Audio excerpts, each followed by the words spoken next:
Hello. So in this video, we are going to talk about the disciplinary elective courses or DELs, which are available at our university, and we are going to give a basic introduction and review about these courses. So let's start with it.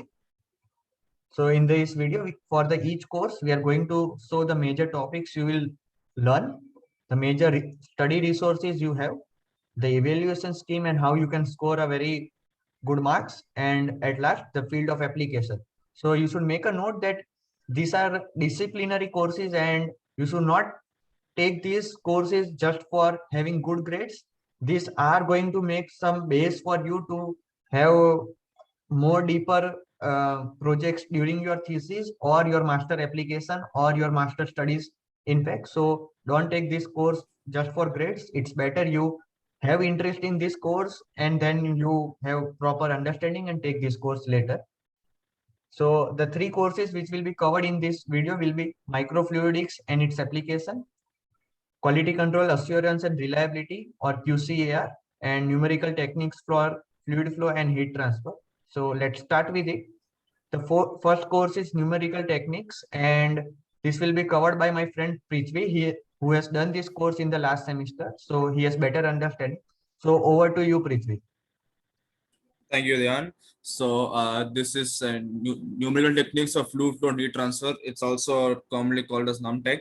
The major from the very topic, you can understand that this course is more oriented towards CFD or basic heat transfer problem solves. Numerical methods are used to calculate them. You must have seen things like on ANSYS or an OpenFOAM and how these softwares are used to actually simulate real world fluid flow and heat transfer problems. Now coming to the major topics in this course, the very first area which is covered is partial differential equations. This is pure mathematics in which they go into the classification and the techniques of solving these equations. Like when it comes to partial differential equations, you have hyperbolic equation, you have hyperbolic equations, you have parabolic equations, and you also have other types of equations like the elliptical equations. And you also go into the examples, and you also go into how you can solve these equations using iterative techniques. And once this foundation has been built, the sir moves on to heat conduction equation. The heat conduction equation is the familiar Laplacian type of equation, and this is actually used as a basis to actually see how the topics that you have learned in partial differential equations can be applied. So this course is very much like an application course. You don't just go into the theoretical aspects of numerical techniques. You actually like understand the theory by looking at its applications. Like fluid flow and heat transfer is like an application in which you learn not only about fluid flow and heat transfer, you also learn about the numerical techniques.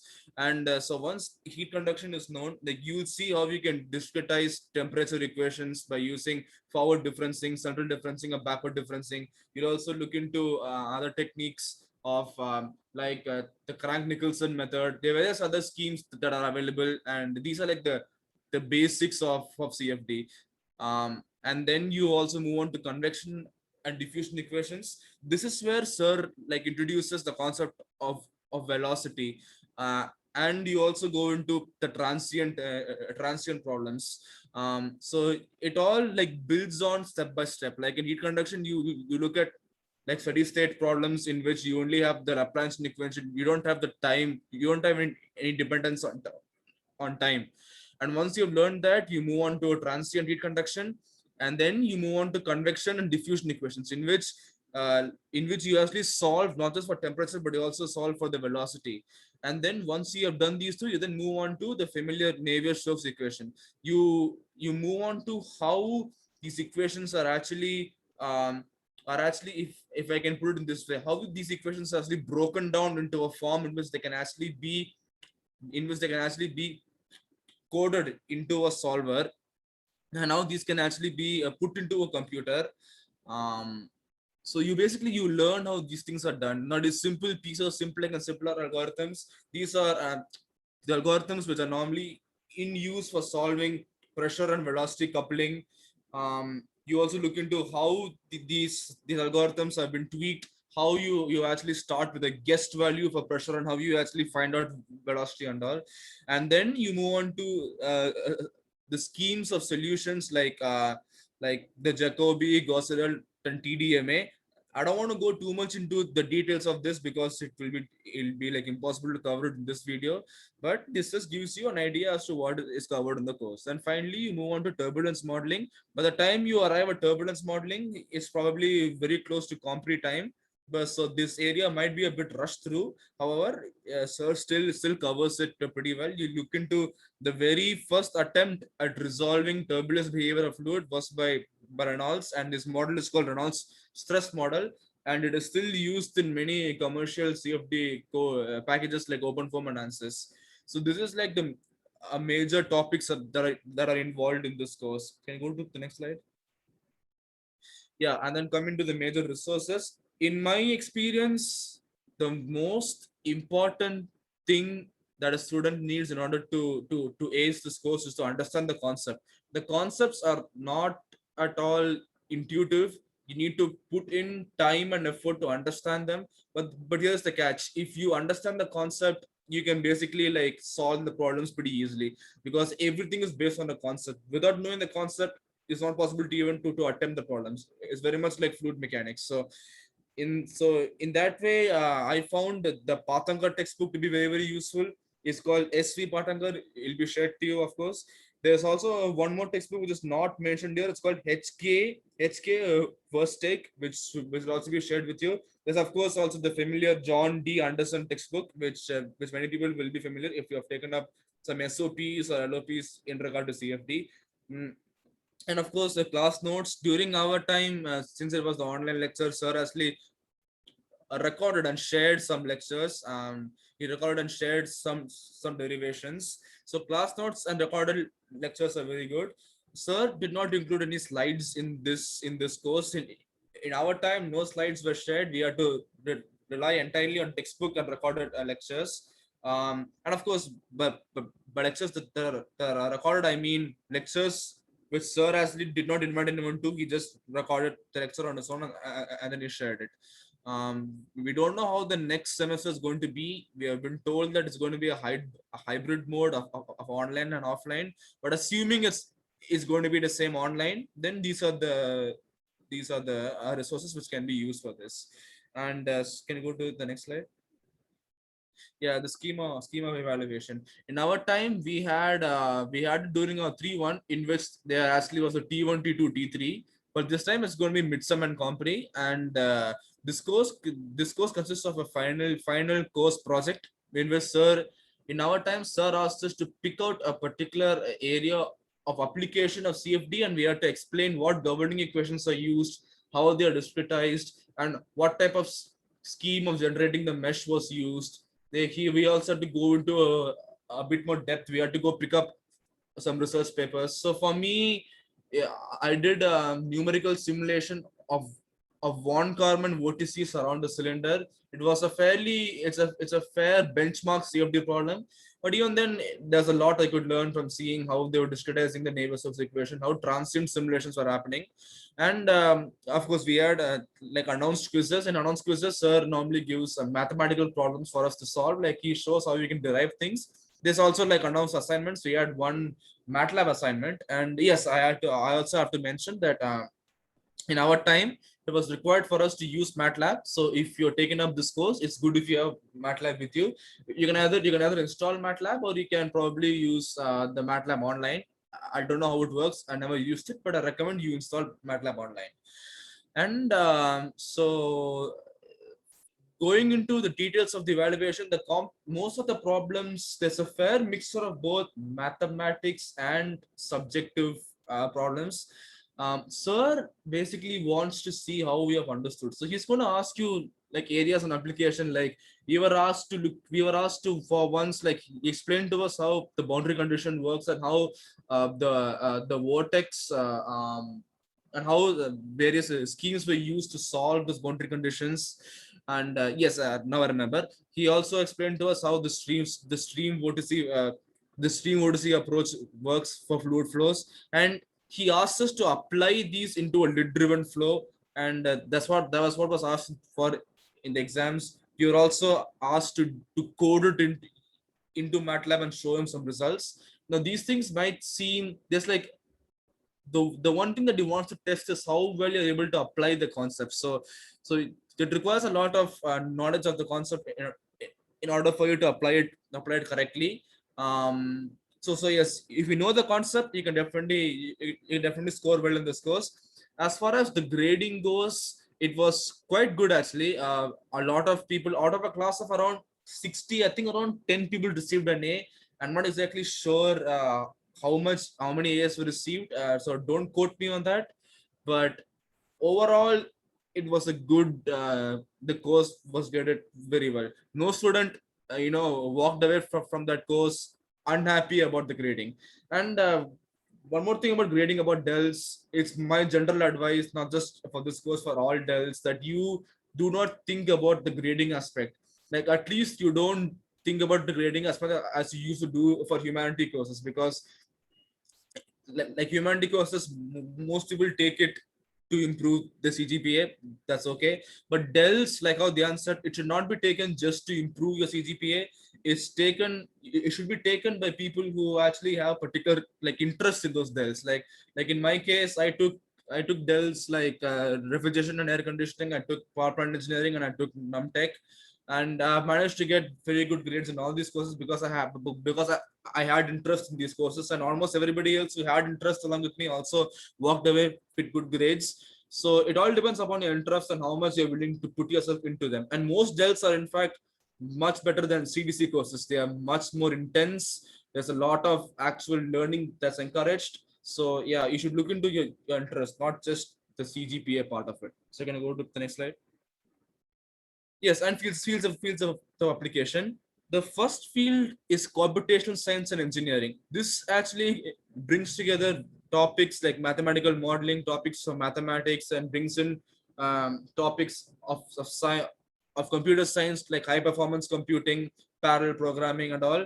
And having knowledge of basic numerical techniques, because this course not only goes into the fluid flow and heat transfer, it also has a lot of um, it also has a lot of general mathematics like the Taylor function and the propagation of the errors associated with the solutions. And it also basically, I don't want to go into the details of this thing because it'll take a lot of time. But nowadays, if you look at the computational science and engineering programs in foreign colleges, they want people who have a deep understanding of the mathematical aspects of it. They also need to have people with great programming skills, and this course indeed improves your mathematics and programming skills. So this is a very important course for you to take on when you go abroad. Mathematical modeling, and of course, if you know CFD, you know the CFD is applicable in aerospace, automotive, healthcare, and the power sector.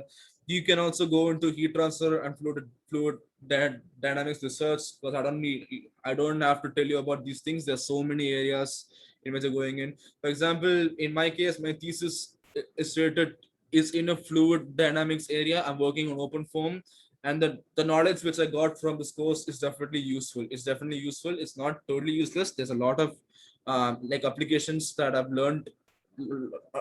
The things that I got from this course have definitely been useful for me in my thesis. So yeah, it's definitely useful for people who want to learn more about CFD or numerical techniques or whatever. And one more very important thing that I have to mention is this: when you apply for computational science and engineering programs, particularly in Germany and Switzerland and in other places in Europe, they actually want you to have taken courses from your college. Like they actually look into your credit points. Okay, the amount of credits that you have, it's quite complex, but it is very good for you to take courses like NumTech or numerical analysis. These two courses will definitely be useful because they want to see you having done these courses in college. Like you cannot, like they actually demand you to have credits, so you can't like replace a requirement for credits with an online course, with an online certified course like from Coursera or from Udemy. So it's very good if you take these things. Again, it's a bit of a gray area. I've seen some universities take students in even if they lacked some credits in a particular area. But it's very good to take these courses if you plan to go into higher studies. Okay, and so that's it from my part for Numtech.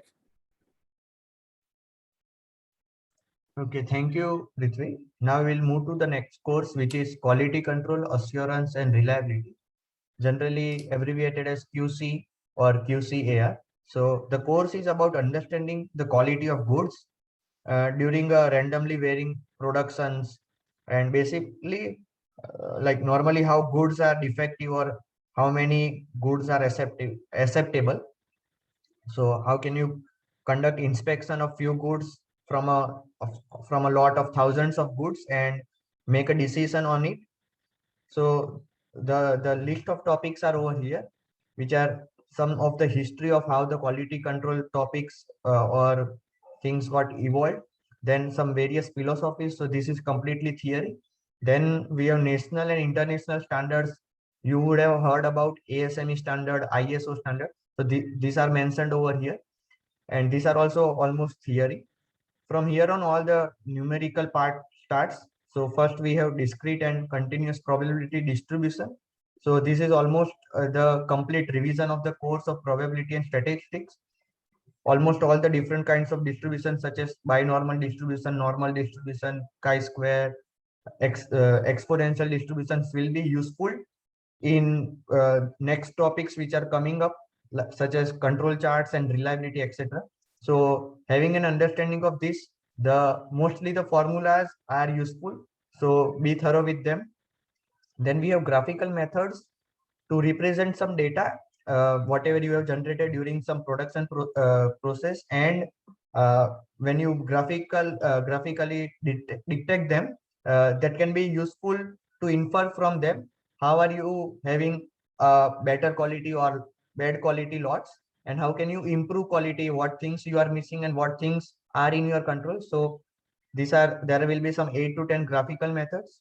Then we have control charts. So control charts are for variables and for attributes, and these are really very simple concepts, starting from all the numerical topics, from discrete and probability distribution. All topics are almost very easy to understand. There are some specific approaches and specific method to solve numericals. So but there are technical words involved. So for control charts, almost 8 to 10 different kinds of control charts are available, and all will have a small subtle difference, and capturing that difference is the act of having a knowledge of technical words. So you should always start looking at those technical words, and that will be helpful for solving numericals. Then we have acceptance sampling. So this is the topic where you will take a sample from a very large lot and make a decision of the quality of that lot, the complete lot is acceptable or not acceptable. Then the next topic is process capability analysis. So in this, you have different methods to evaluate the process. The process is capable enough, not capable. So there are different standards. One of the standard will be 3 sigma standard. Then we have 4 sigma standard, 6 sigma standard. So 6 sigma standards are the most strict in terms of the acceptable qualities. So different methods are available, and these are very simple. The formulas are very intuitive, very simple. You can easily remember them. So almost all the chapters from graphical methods and control charts till design of experiments are based on formulas. So you should be thorough with them. Then the next topic is reliability and life testing. So over here also you use exponential distribution and make the guess on what's the reliability of single process, reliability of multiple process in parallel or in series. So that's also very simple. Then the last topic is design of experiment and Taguchi's method. So design of experiment is individually a very interesting topic where a process is explained in which you use these methods of design of experiment, and that this process will help you to make or produce a part, manufacture a part which is already having the required quality. So that quality is imbibed in the process itself, and you need not work on that quality front or do acceptance sampling and anything after the manufacturing is done. It is during manufacturing quality control measure. The acceptance sampling was a part of post manufacturing quality control method. Control charts are used sometimes during quality, during process, and after process. And my mistake, the design of experiment is pre-manufacturing phase. So before manufacturing itself, you make sure that you have required quality. So we have pre-manufacturing, during manufacturing, and post-manufacturing. So that's the major topics. Then let's go to the resources. So the professor used to be Varinder Singh for us. That may change for you, but he used to share some slides and those were useful. But his explanations during the class were much more useful. So you should make sure you have class notes of the method he is using to solve questions and the method he is using to introduce different topics, because if you go on in control charts, there will be some 8 to 10 control charts. And if you do not understand what are the purposes of different control chart, you may lose the track and then get confused between those control charts, because otherwise they are very much similar. So those class notes will be helpful when you revise from slides, because slides may not be directly intuitive. The textbook may not be useful in terms of theory, because if you have attended classes, the class notes and his during class explanations will be enough to understand theory. Also, you may confuse yourself because in the textbook the theory may be explained differently, the approach to solve problems may be different, or there will be multiple approaches, whereas professor will give you the best approach which is applicable in almost all of the cases. So on that front, the theory may confuse you, so avoid looking at the theory, but the questions are definitely useful. So go to the end of chapter exercise, and there will be around 50-70 questions after each of the chapter. And if you even do half of those, you will have perfect score of 100 out of 100 in each of the exams, because these questions will have all the different kinds of variety you will require in for the practice in your exam. And the questions for us will were very easy. They were mostly from the textbook. So having the knowledge or what kind of questions are in the textbook will help you, and that will be sufficient. Then coming to the evaluation scheme. So in our time, there were 3 tests, T1, T2, T3. But this time it should not be the case. You should have midsem and compre, and midsem and compre should supposedly be closed book, while he gave 2 assignments to us. Both were open book and both were not very intensive. We were supposed to practice some questions from textbook or anywhere, any source we find. And whatever questions we have practiced, around 5, 10 or 15 questions, we just need to scan and upload those questions to him that we have worked on something. So assignments were a catwalk for me.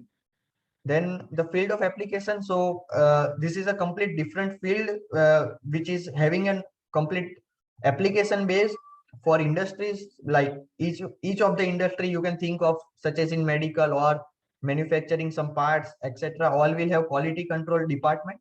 So over there are a lot of chances. Then a product design methodology was explained, which is design of experiments and Taguchi's method.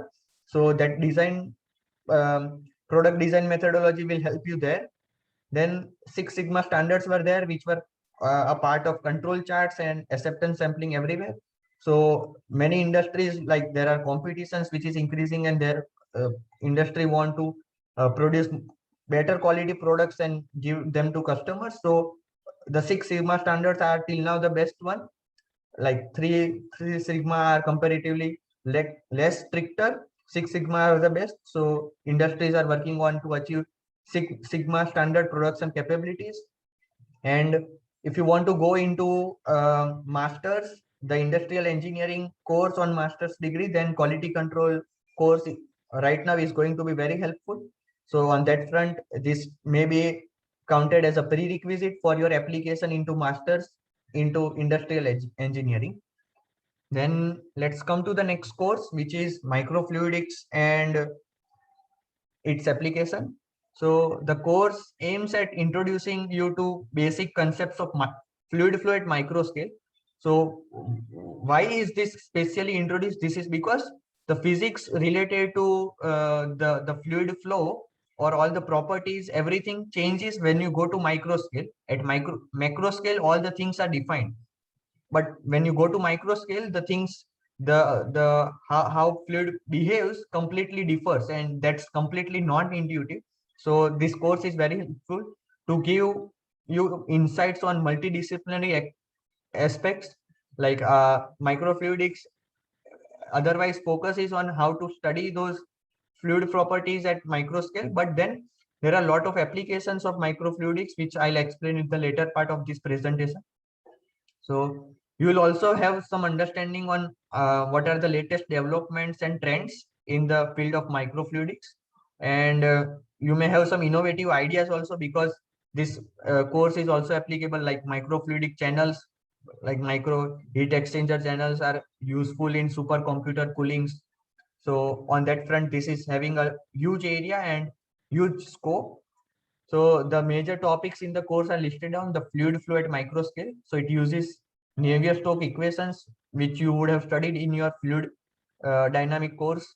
And NUMTech also requires the knowledge of Navier-Stokes equation. So for different geometries, the Navier-Stokes equations are available, and understand those. Then we have study of gas flow and the slip theory. Then we have surface tension. So another topic of surface tension will include interfacial energy, contact angles, interfacial boundary condition, and some Marangoni effect. Then another topic is electrokinetics, where we have electrodynamic force, electroosmosis, and electrophoresis. So these all phenomena occur at microfluidics, and they are having some great applications and achieve some exceptional results. That's why some flavors of different topics are introduced. So there may not be direct relation between fluid flow at micro level and gas flows or surface tension, but some introduction to different kinds of fields and applications are introduced. And then at the end, we have fabrication and application or use of the microfluidic devices. So these are the two reference books given for this course, but professor didn't use these textbooks, and he follows his slides, and his slides are more than enough. But you should make sure you use regularly attend classes and talk with him. He is wonderful teacher, and he'll be able to solve any of your doubt. And he's very active in research also in microfluidic applications. So make sure you attend his classes. That's the only way to crack this course.